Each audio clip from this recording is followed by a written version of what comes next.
This is the High Pass Podcast. I'm Eric Blackheart, your host, and this week we have producer, mixer, and musician Eric Sauter from Blackheart Sound in Manchester, New Hampshire. Eric, how are you doing today? Doing great. How you doing, Derek? I'm doing well. The summer is in full swing at the time of the recording of this podcast, and I've got very little to complain about right now. What are you up to this weekend? This weekend, I am working. I'm actually working with a band. We're doing a record. It's a band called Crippling Alcoholism. They're kind of like a really interesting kind of like noise meets like math rock meets like goth stuff. And their drummer's coming up from New York City, so we're going to be tracking drums this weekend. Oh, that's great. So I'm just going to jump right into it. I want to know, what was it like when you were first starting out as a musician? What inspired you to pick up an instrument? So it was definitely, I would say, if I had to pick where it all started, it was definitely my dad. My dad was a huge influence on me, and musically in regards to like my taste. He was, he's been a lifelong fan of music. He was never a player. He never played an instrument, but actually that is kind of a lie. He did play piano, but it's not something that like he kept up with for his whole life. He can pull out something here and there. I think he maybe did it for like 5 years when he was younger, but he was a listener. He was a consumer of music from the time he was young, and he had a great background of he grew up in New York City on Long Island. And he would see, oh my God, some of the shows he would go to in like the late 60s were just insane. He's shown me playbills of like, the Who, Hendrix, he's seen all these people, like the Zeppelin on their first forays over to the United States. And he saw all those like in the heart of like, the biggest city. I think the place he went to often was the Fillmore East. Oh, wow. That's cool. And that sounds like he was there during the really formative years of like the rock and roll revolution. And I bet he has a lot of great stories. Yep.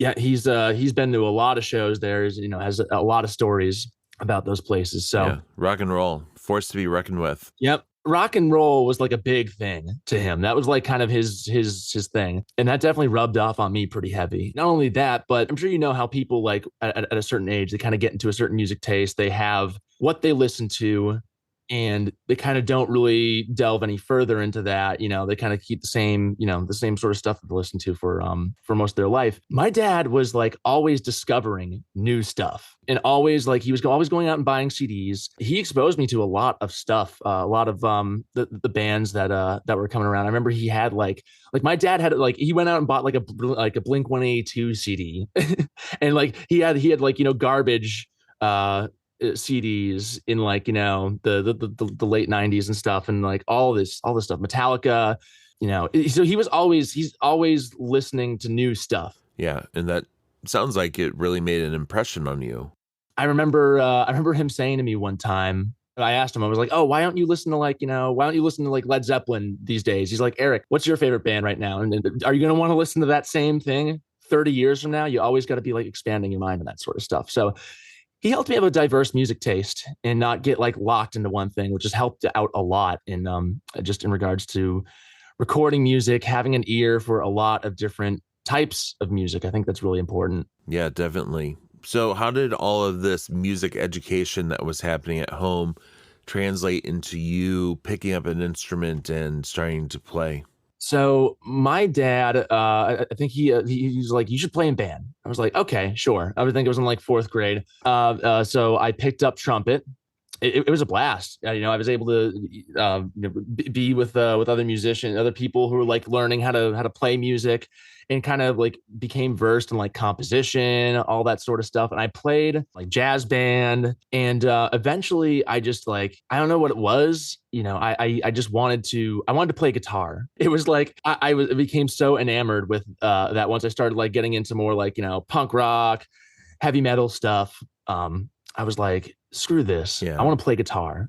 And the school that you went to, it had a music and arts program? Because I always ask this question. I wonder how much influence these programs had on students. So your school obviously had that. Yeah, we did. And I had I had a wonderful I had two great band teachers in elementary school. I had I had a great teacher. Mr. Bush was my high school one, and he was fantastic. He like there was a certain point where I was just like, kind of like falling out of love with like playing trumpet. I still wanted to play music, but I guess I couldn't like realize that I was like, maybe I should try something different.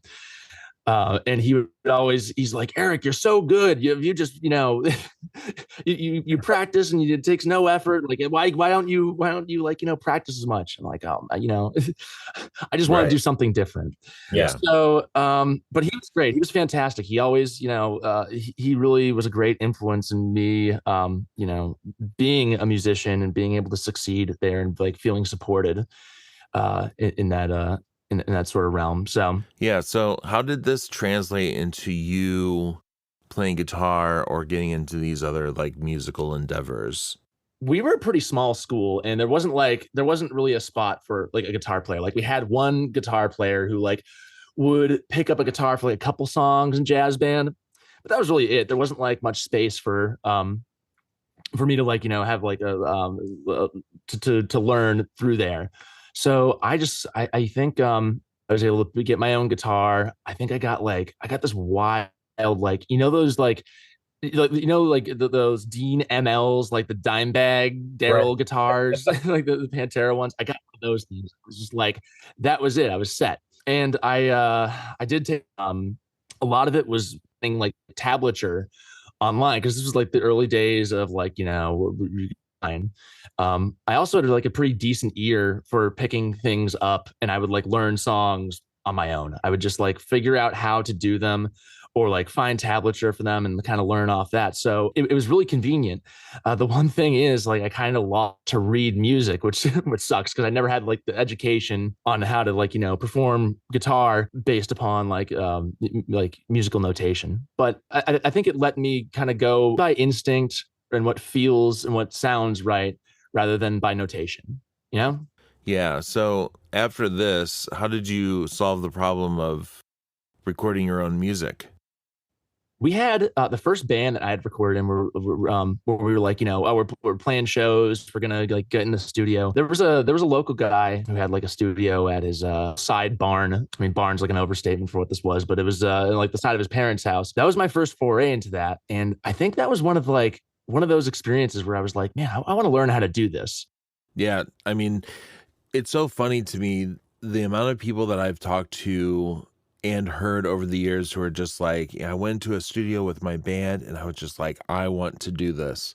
It's so funny because I've never heard anybody who's kind of been like on the fence, Yep. they've always been like, I want to do this, or they absolutely hate being in the studio. And usually the reason that they don't like being in the studio is just because it's not as fun as just going out and playing the music that they love, right? It was funny because I remember my first couple of experiences recording, they were good, but there was like times where it was like a little bit disheartening. Like I remember like recording with this aforementioned person. I remember like there were multiple times where like, I think it probably happened at least like 20 to 30 times during like the first day we were there. They're like, we would do a take and they'd be like, oh crap, I wasn't recording. And we'd be like, really, dude? Oh my God.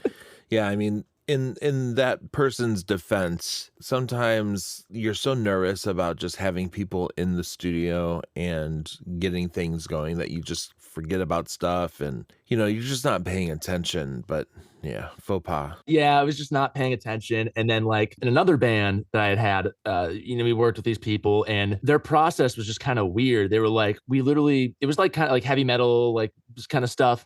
And they're like, all right, we're gonna record like 2 bars at a time. And we're like, why? And they're like, What?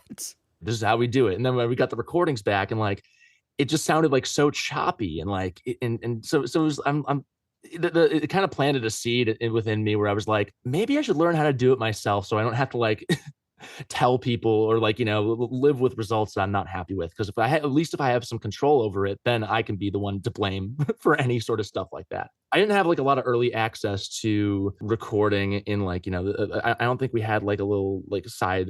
We didn't have like a little room in the in our school for like recording. I know a lot of people have had that. I didn't really have access to those sorts of things. I think like the earlier the earliest sort of stuff I had done in regards to like any media was like where I realized I could like oh, I like working with software and stuff, was like doing video editing and stuff. That was the first time where I was like, I can sit down and I can like have the patience to like do this sort of work. So Yeah, so speaking of that, where did you first get the idea to open up your own commercial space? Like a lot of times the transition from I really want to do this and I'm excited about this idea to actually being open and ready to accept clients can be like a few years. Was that your experience? it all kind of happened on accident, because when I remember I picked up when I had a jam space in Manchester, down in the mill buildings, and I just like started like learning how to do this sort of stuff, and I started with, I think I had my first setup was it was like an M Audio fast track mono interface, and I had like a Behringer mixer, and I would record drums mono into that, and I just like maybe pan guitars here and there, and kind of learn how to do that. And I remember when I got my first 8-track set up, it was awesome. It like changed the game for me. And I started doing like, like multi-track drum recordings. As I started doing that stuff, word got around inside of there. Oh, this guy Eric has an 8-track interface. Like, let's can we record there? And I was like, sure, come on down. It was great practice for me. These guys would like, these bands would bring down like a 30 rack and win, and then like $20, and we just like hang out for the night and cut some like punk demos and stuff. And it was a great way to kind of like learn on on the low on like how to do this sort of stuff and like get that practical experience. It wasn't like they weren't like anything impressive. I mean, it was I had the room that I was in, it was like all brick walls, cement floors. So like, and paired with my okay at best knowledge of like mic placement, it was like we got some recordings done. I started learning, because every time I do something, I would learn how to do it better. And that's where, and after I did like a few recordings like that, I was like, this is fun. I worked with a lot of bands who didn't really like have the budgets to go to studios, and kind of wanted to get like demos or like EPs done. And that's kind of how the ball started rolling from there.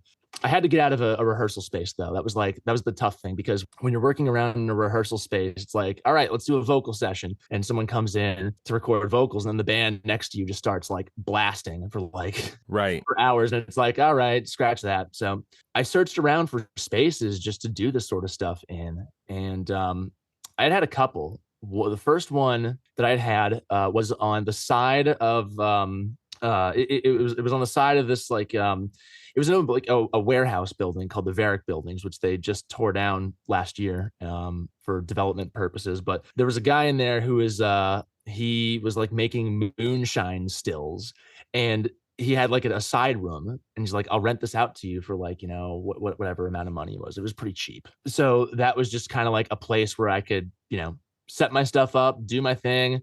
And it was kind of like an after hours sort of deal where I could come in there, like I think after like 5 o'clock after he was done, and I could record.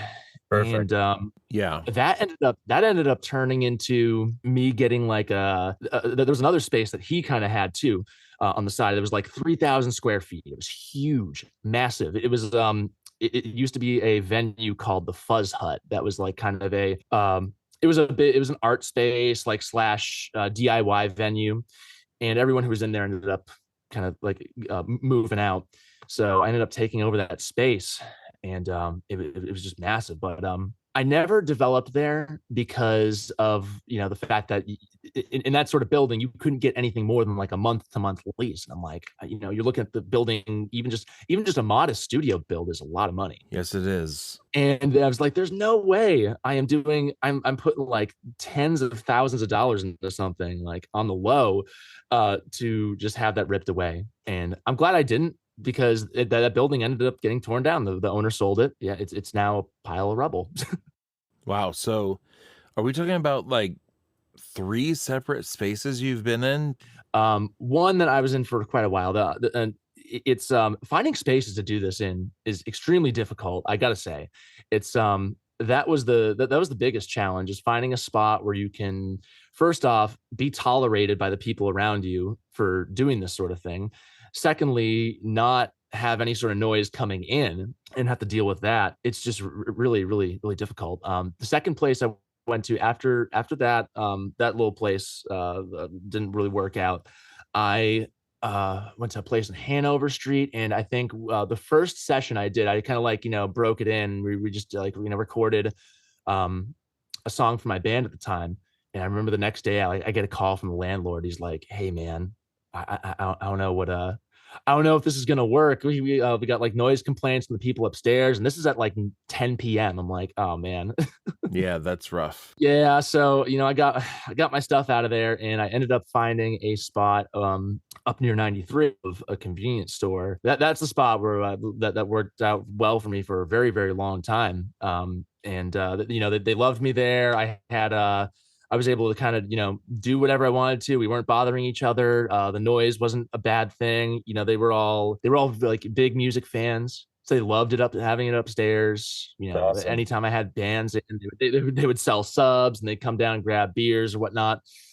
So it was a really good, like, symbiotic relationship there. And so that worked out for quite a while. And I was able to have shows there, host local shows, which was very important to me. Because at that point, I think, like, the aforementioned Fuzz Hut, that was kind of out of spot for the Big D, kind of fill that void a little bit in that space.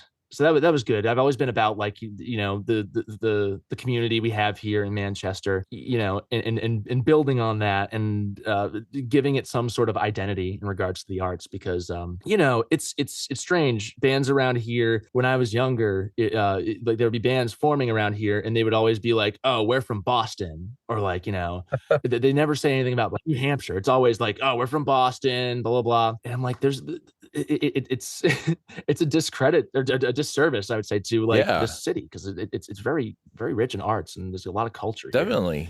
Definitely. I live about an hour south of Manchester, and me and my family have been up there for many arts events, theater, music stuff, like, what have you.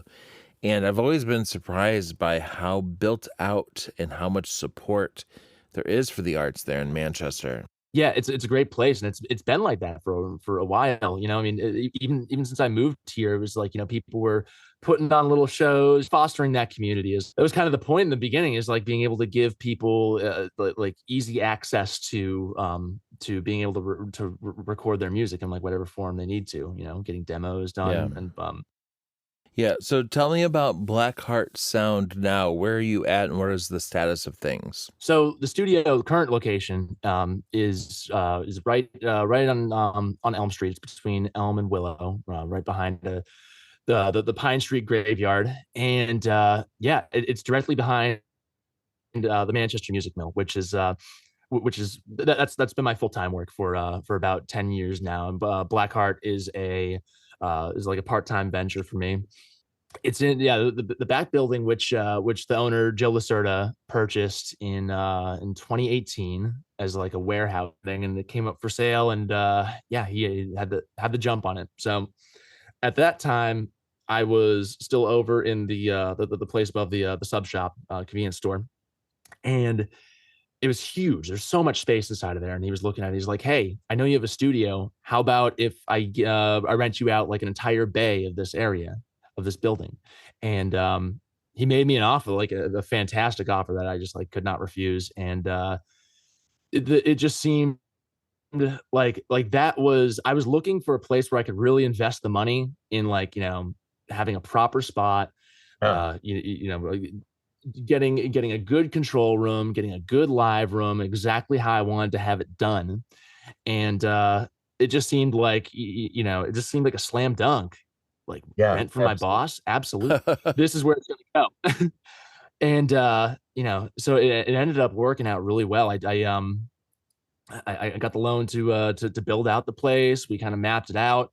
I didn't follow. I ended up getting some advice from Lou Clark on how to exactly format this place. I didn't follow it to a T due to budget constraints, but he was a great reference for, like, how should I structure this whole place? Where should I put treatment? What should I do? So he helped out quite a bit. Yeah, let's shout him out, actually.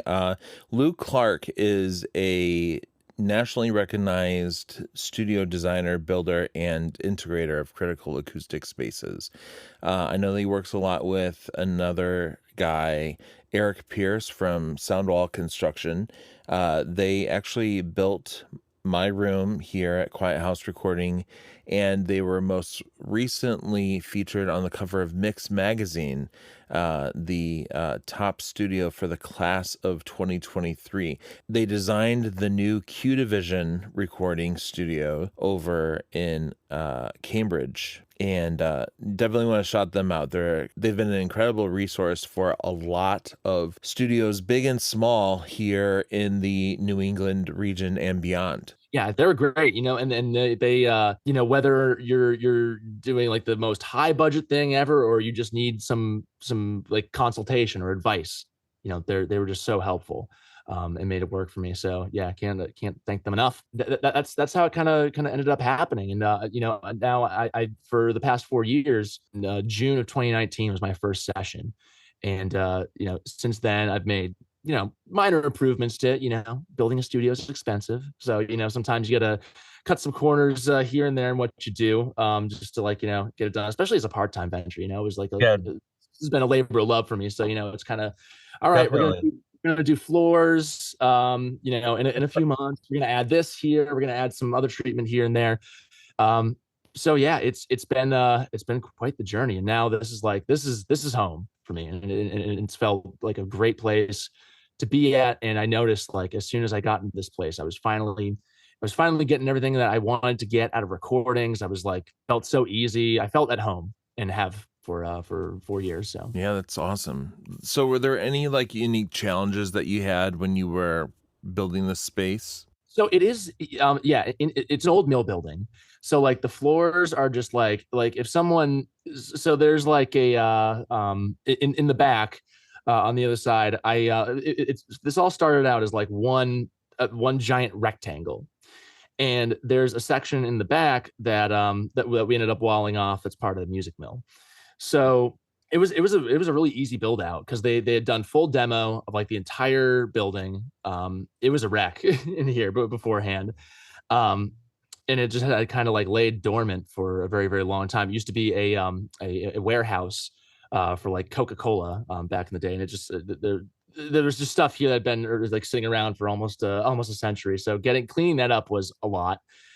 But so basically the whole floor, like acoustically, the whole floor like just runs from like one side to the other. So if like someone on the other side like stomps, like you can feel it. It's crazy. So there's kind of things that you have to overcome in regards to like treatment, getting the floors done right. And but it's been really good. It's been really easy to kind of keep this place acoustically sound, because there's people working in here all day.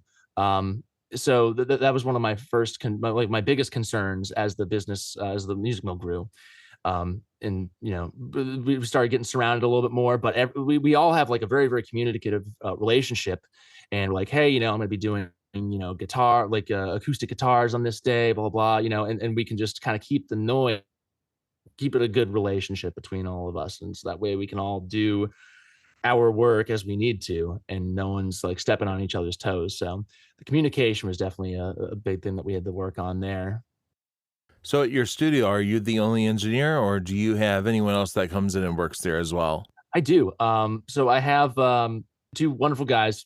First off, James Palco and Jacob McCabe, who have come in to kind of use this as their own creative space too. And James is a graduate of the University of Hartford's audio program. So he's really smart, really knowledgeable in regards to like how the recording process goes. And I'll bring him in to do sessions, because he has a great mind for production. He is just very, very meticulous in regards to how like capturing audio, and it's trying to find people to I've tried to find people to do work here, because again, it's a part-time thing, and there's jobs I have to turn down like all the time, because hey, I'm booked out till months from now. And sometimes it doesn't work for people, but being able to have someone here who I can trust to capture the sound as they need to, I can trust to, be a great person to be around. That's the most important thing. He's like, are you fun to be around? Yeah. And he's fantastic. I have no worries about him. I can trust him with the space and to get things done here and do it to to my sort of standard. I also have a younger engineer named Brandon Kircho, who's been doing some work for me. He is also a graduate. I think it's UMass Lowell audio program, and One of the best. he's fantastic. Yep, he's had a great background in there, and he's also very pleasant to be around. I bring him in with to work with bands all the time, and he has an ear for production. He knows, like, he's got that magic, that's the one thing you can't teach people. It's like how to work with people and how to like offer good advice, or be critical and make sure you're getting the right stuff in the studio. It's huge. Yeah. And I am extremely lucky to have two people who I can trust to like do jobs like that. So we all put in work here, and we all kind of make it what it is. And this past year has been a really, really good year for that. So I feel like I've got a good crew here. So That's really great to hear. So if anybody wants to work with you or any of the engineers there, how would they get in touch? they can shoot me an email over or go to my website. I have a whole contact form on there. That's definitely the spot to go. blackheartnh.com. Cool. So are there any projects or anything like that that's coming out soon that you would like to tell the world? I have a lot of stuff that I'm currently working on right now. I have, like I said, a band, Crippling Alcoholism, coming in to do their second LP. I love doing like repeat business with people. It's great. They're fantastic. I have a band, local band called the Night Blinders. They're doing their third LP with me here. Very, very excited about that. We're gonna be wrapping up with that this month. But this summer, I'm gonna be honest. I'm probably gonna be doing a lot of going outside and kind of like just experiencing summer and getting out into nature this year. Doing a lot of biking, that's for sure. Oh my God, it's perfect weather right now for that as well. Listen, Eric, I just want to express my gratitude to you for joining me on the show today and sharing your story with me and kind of everything that makes Blackheart and the Manchester music community special. I really appreciate you being here today. Honor. Thank you so much. Be sure to check out Eric's studio and all of the great work that he's doing up there in Manchester, New Hampshire. BlackheartNH.com. High Pass Podcast is produced by Derek Blackburn. That's me. I just talked about myself in the third person. It's weird. Anyway, if you or someone you know wants to be on my podcast, please go to highpasspodcast.com/contact and send me a message. Also, if you have any thoughts or comments or feedback, same website, same webpage, same contact information. Send it on down. Thanks for listening.